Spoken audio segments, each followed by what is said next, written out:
So we're here 3 months later with the Honda Monkey 2019 edition. I've had this bike for 3 months now. Got it the day it came out here in Central Florida, which was October, and immediately loved the bike from the instant I saw it in the showroom floor. And we took it home, and not being a commuter bike or a daily rider, this bike was just strictly for fun and horsing around in the yard. We have a little motocross track, so definitely wanted to be able to do stuff like that. And then take my little boys out for rides with the big comfy seat. So here's my observations about the bike after 3 months worth of having it and riding it and using it. I think I fulfilled every one of my needs that I wanted to do with the bike, including backyard motocross, just quick trips up to the store, get some beer, of course take it to our races and have it as a pit bike, paddock bike, and not much more than that. Basically off-roading it and just fooling around in the neighborhood, just mobbing around in the yard and making trouble, doing wheelies and stuff like that, which I can't do so well. So we're going to take this bike out for a ride. I'm going to try to describe it as I'm riding it and show you some of the stuff I do with it, which is, mostly off-road, like I said. So let's go over the bike one more time, like a long-term test style 3 months later, and following it up from my walkthrough video where I didn't know what to expect and I was just showing you the bike.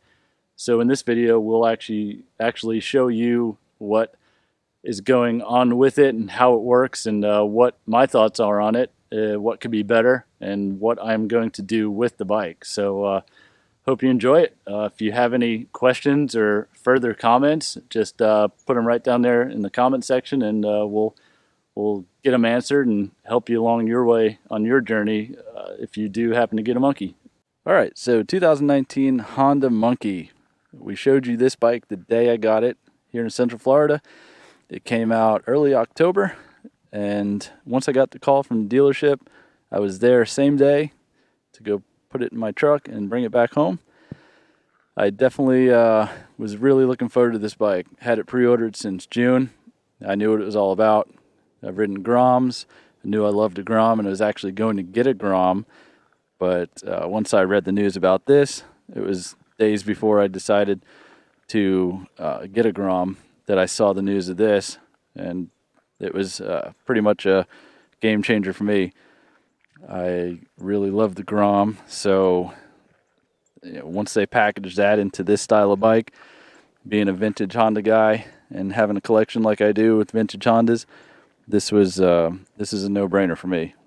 So let's go over the bike once more, 3 months later style, and I'll elaborate a little bit more on what the bike is doing for me, what I want to improve on it, and what my thoughts are on it, a long-term test.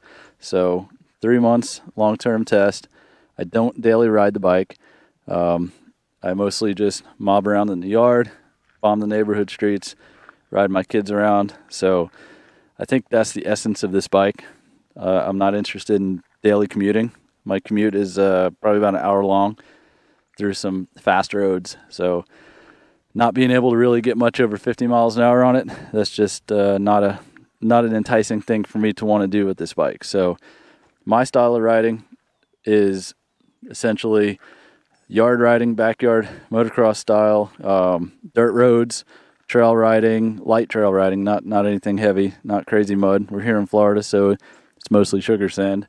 We're at my trails here, so you can kind of see it's pretty tame, not too many hills, no mud bogs or nothing. So light trail riding, and of course this big comfy seat here, which is an amazing comfortable seat if I've ever felt one for my big ass. So I like that. But also what I can do is I can put my little guys right here in front of me, and they can reach the handlebars pretty easy.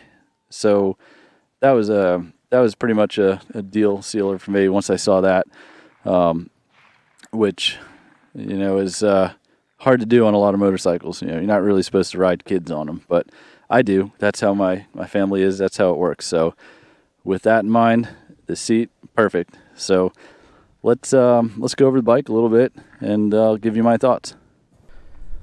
All right, so we'll start at the front here, and basically you're going to see some pretty decently aggressive tires for the street. These tires are good. I don't have any problems with them on the street. They work well in the dirt, and said and done, they're just pretty decent tires. I am going to upgrade them though to the Maxxis dual sport tires. I do plan to do a little bit heavier of a trail ride coming up in the summer in upstate New York, which does happen to have some mud in it. So I think these, once they get filled with mud, they'll probably be pretty slick. So we are going to upgrade these to the Maxxis dual sport version, mostly found on a Grom, but we're going to put them on this bike. Okay, next on my list of things to talk about, we have the ABS version here, which I didn't originally order. Didn't want it because I was going to do a lot of dirt riding. Didn't really know how that would react to what I wanted to do. Didn't care about it. Didn't really care about the extra electronics or the extra weight added to it. But after living with it for a little while, there is honestly no reason to not have it. On the dirt, I barely can ever really make it come into play. It doesn't activate too often. With a lot of dirt riding, I think I would realize when it would. I don't ride on the street a lot, so I haven't really ridden on a wet road enough to see if it would really come into play. But I can tell you this much: on the dirt, the ABS, there's no reason to not get it if it's your only option. I wouldn't stay away from it for any other reason than making it easier to fix in the future as far as electronics go. But also, what people don't realize is that it's a front-only ABS. There is no ABS on the rear. So this is a huge thing. I don't want people to think that ABS means front and rear, because it doesn't. You can still slide the back of this thing around like a flat track, and there's no ABS in the back. So don't get misled on that. And really, my honest opinion, no reason to not get the ABS. If you're faced with the choice, it's $200 more. For me, it was spend $200 more to get the bike in October, or wait for my non-ABS to come in, which was last week or 2 weeks ago when my bike that I pre-ordered actually came in. So we're talking about a 2.5 month delay. So kind of glad I went with the ABS after that's said and done, because I mean, it doesn't come into play, it doesn't affect my riding any. So it's just, why not, in my opinion. And going up over to the controls, there is absolutely nothing wrong with these controls at all. They are they're really comfortable, like a golf club style grip. The levers are in good places, switches are in good places. I have no feedback, no negative feedback about the way the controls are on this bike.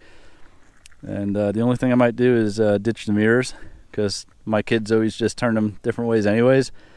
I don't ride on the street a lot with traffic, so I don't really care about having them. Don't really care about legality. So other than that, I really don't see any need to do anything with the controls. Moving right along to the engine, transmission, and chassis package. First thing you see on this bike is this big, awesome scrambler high-style pipe. What's not so awesome is this array of back and forth tubes and catalytic converters underneath the bike. First thing I noticed about this bike was like, man, that thing's got about 1.5 inches less ground clearance than it really could have. So first on my mods list was to get a pipe that got rid of that, and I found that not too long after with the Yoshimura Monkey full exhaust system. So it's basically going to delete this whole cat and go straight back up and in the same path as this pipe. I really hate to get rid of this cool pipe. It does not get hot whatsoever. My kids, their legs can basically rest on this, and it's not going to burn them. So I hate to get rid of this nice, safe guard here. But at the end of the day, with that ground clearance the way it is, and actually the exhaust is super, super quiet, which is a good thing. I mean, we ride a lot in our backyard. It's cool that it's quiet. But honestly, when I'm riding with my friend that has a Grom with the Yoshimura pipe on it, I can't hear my bike at all. So I like a little bit of feedback in the terms of sound. So we are going to upgrade the pipe, which I'll do here soon in another video. I'll probably link to that video if possible. The power department of this bike is the same as the Grom, so it's got a nice smooth power output. Really, it's not going to throw you off the bike. You know, I had a DRZ 400 that had a lot of low-end torque. This bike's got a fair amount of torque. If you've ridden the Grom, it's going to feel exactly the same in the power department. So it's a good engine package and super reliable. 125cc, electronic fuel injection, electric start. So super low maintenance, super easy. I really, like I said, I don't commute on this bike, and this motor is not really going to push it past much 50, 55 miles an hour. That doesn't matter to me. If I do want some more power, which I would like a little bit more for my dirt riding, so we're going to go with the Yoshimura pipe. That should add 7% more horsepower, which is, you know, just a point or two on a 9 horsepower bike. But either way, it'll sound good. Give it a little bit, and then once somebody comes out with a really cool air cleaner or intake for this thing, I'm going to definitely ditch the air intake box.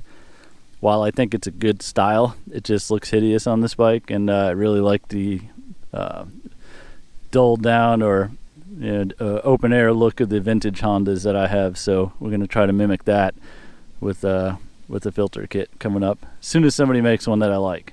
I'm talking about you, man in the box. Let's see it. And here is going to be the focal point of my cons list of the Monkey.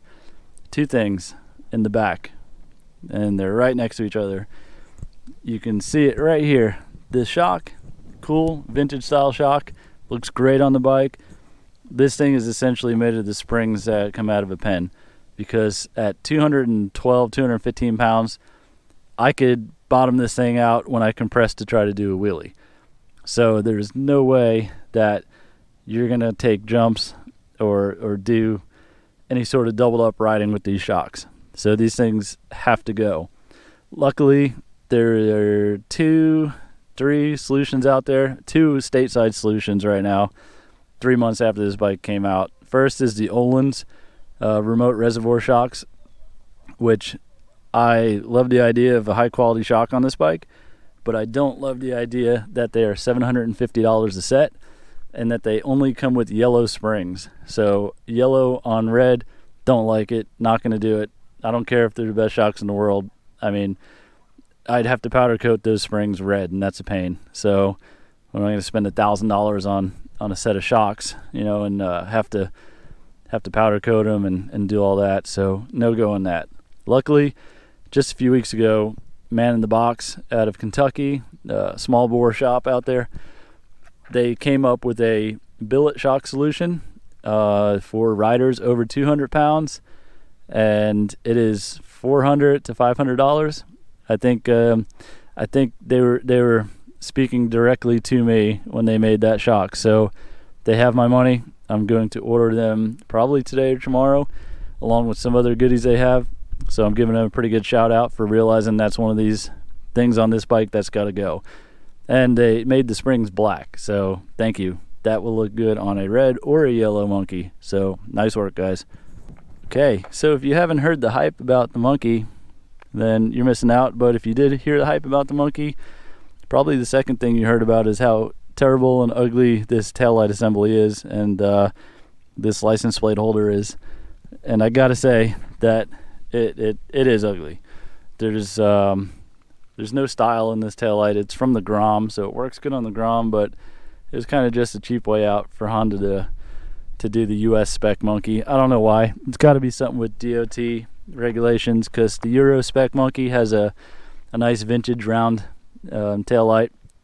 Don't understand why they couldn't do that here, but they didn't. So there's got to be a reason.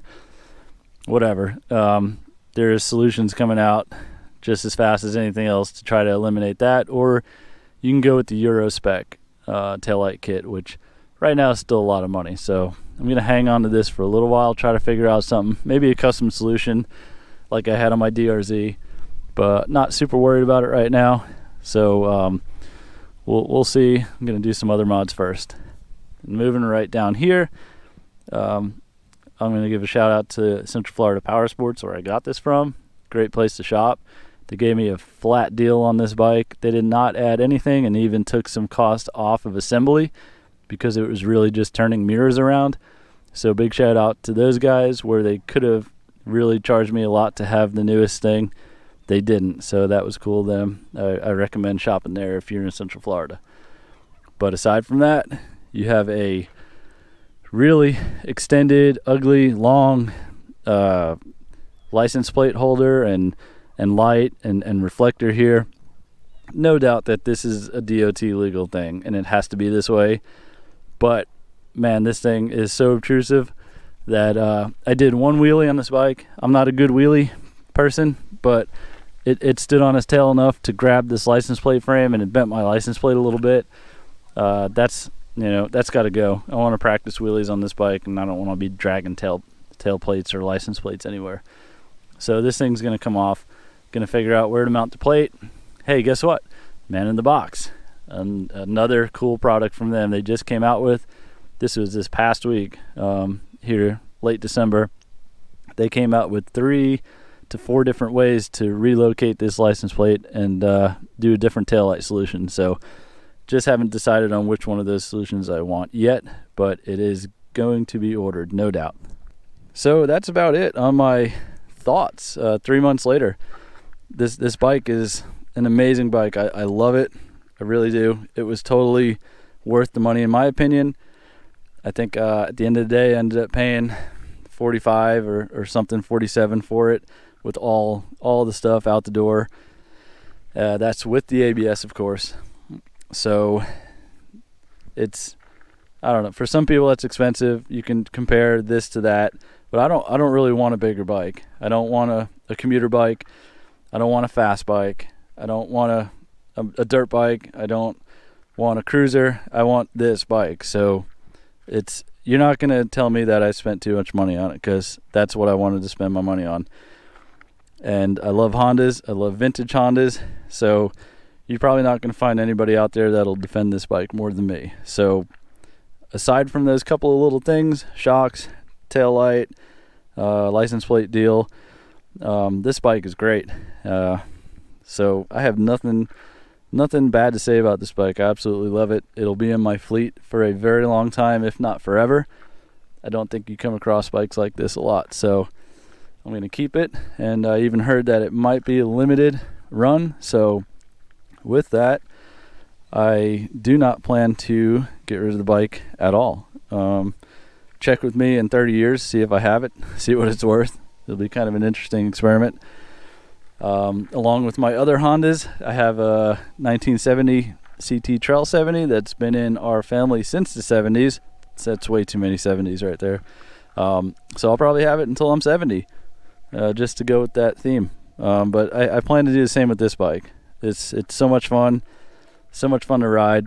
I really think it's something that anybody can jump on, and I know that's true because when I brought it to our race at Sebring, all my buddies said, no, let me get a crack at that thing. And I was like, all right, a little bit apprehensive, but it's so easy to ride that you're going to really not know what you're doing to have to screw something up on this bike. So all in all, said and done, you can't go wrong with this bike. It's perfect in my opinion. I love it, and I'm actually going to get a Grom too.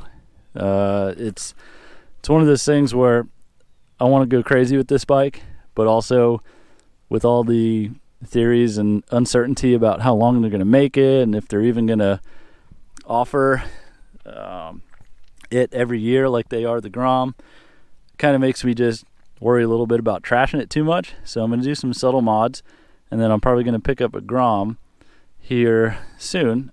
And with that, we're going to go a little bit crazier. I just came back from an event here in Florida called the Woodsman Cup, which is something all on its own that I'm going to make a separate video about if it isn't already out before this video. So that event is perfect for bikes like this or for a Grom. However, I don't know if I want to trash this bike there, because you have to be pretty willing to trash your bike if you go to the Woodsman Cup. So what I'm going to do is probably build a Grom and go side by side with this bike, and probably keep this bike pretty subtle. Don't want to go too crazy because I love the reliability on it. I love the fact that I can put anybody on it and tell them, hey, go have a blast, man. Ride around, check it out, don't crash, and let me know what you think.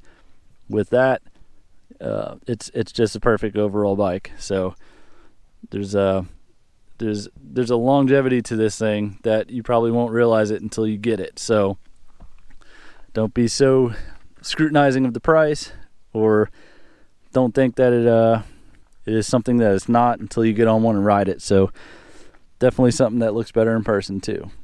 All right, so we're gonna go out and we're gonna ride around on this thing. I'm gonna give you my thoughts while I'm riding. Hopefully it works out well with the audio. I've never done it before.